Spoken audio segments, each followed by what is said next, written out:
وإذ فرقنا بكم البحر فأنجيناكم وأغرقنا آل فرعون وأنتم تنظرون وإذ واعدنا موسى 40 ليلة ثم اتخذتم العجل من بعده وأنتم ظالمون ثم عفونا عنكم من بعد ذلك لعلكم تشكرون وإذ آتينا موسى الكتاب والفرقان لعلكم تهتدون وإذ قال موسى لقومه يا قوم إنكم ظلمتم أنفسكم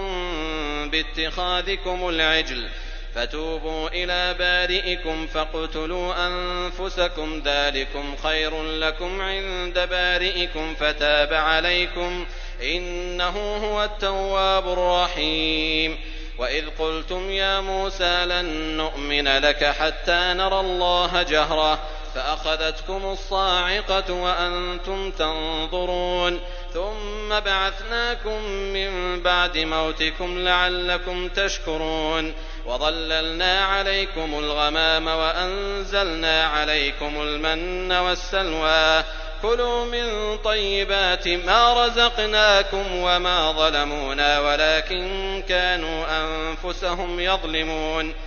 وإذ قلنا ادخلوا هذه القرية فكلوا منها حيث شئتم رغدا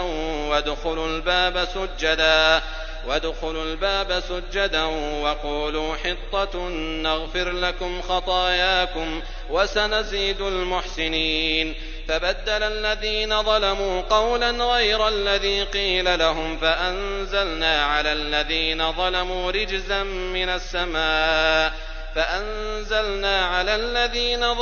رجزا من السماء بما كانوا يفسقون وإذ استسقى موسى لقومه فقلنا اضرب بعصاك الحجر فانفجرت منه 12 عينا قد علم كل أناس مشربهم كلوا واشربوا من رزق الله ولا تعثوا في الأرض مفسدين وإذ قلتم يا موسى لن نصبر على طعام واحد فادع لنا ربك يخرج لنا مما تنبت الأرض من بقلها وقثائها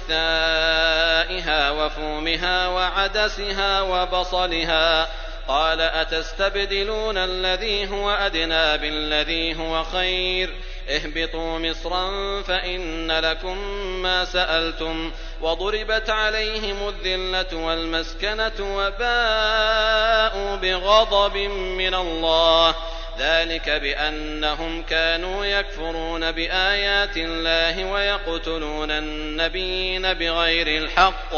ذلك بما عصوا وكانوا يعتدون